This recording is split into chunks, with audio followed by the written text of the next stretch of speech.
Part 1, Chapter 11, Force and Pressure. Hello students, this video covers the topics what is force, forces are due to interaction, exploring forces. We often say that a force has been applied on a ball when it is kicked, pushed, thrown or flicked.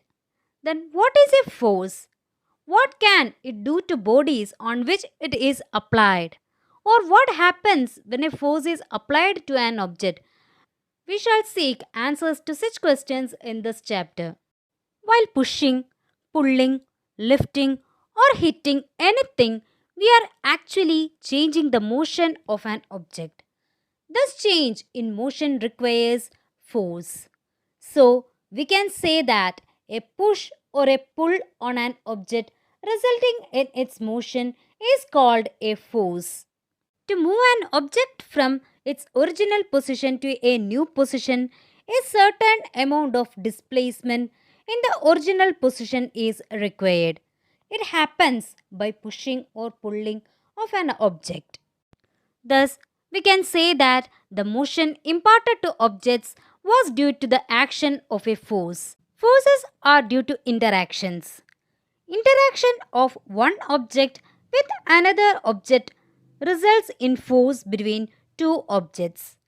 At least two objects must interact with each other for a force to come into play. If there is no interaction between the two objects, no force can show its effects. Example, if a man stands behind a car, the car does not move.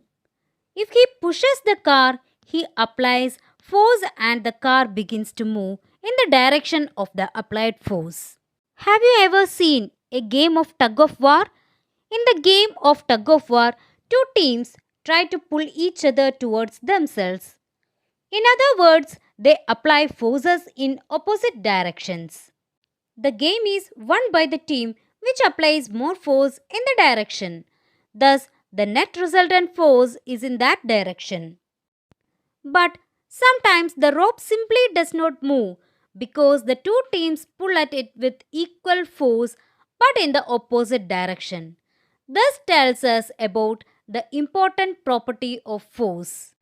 Let us understand about the important properties of force with the help of an activity.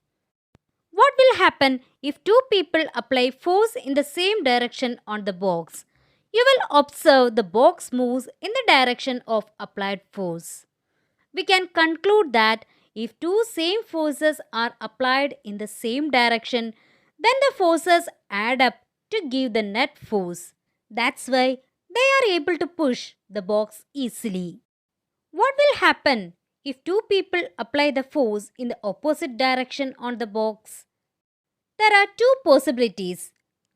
First one, both apply equal force, and the second one is one applies more force than the other. Let us see what happens in each case. In the first case, we observe the box does not move at all because both apply same force. Whereas in the second case, the box moves in the direction of the bigger force.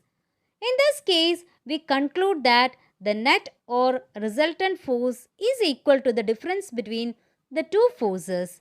So, the force could be larger or smaller than the other. If two forces F1 and F2 act on a body in the same direction, the net force is the sum of the two forces. Net force equal to F1 plus F2. If two forces F1 and F2 acts on a body in opposite directions, the net force is the difference between the two forces. Net force equal to F2 minus F1. The effect on the object depends on the net force acting on it. The object tends to move in the direction of the greater force. So we learned that a force could be larger or smaller than the other. Force has both magnitude and direction. The strength of force is usually expressed by its magnitude. We also have to specify the direction in which a force acts. Also, if the direction or the magnitude of the applied force changes, its effect also changes. In some cases, it adds up, whereas in other cases, it gets directed. The SI unit of force is Newton. It is expressed by capital letter N.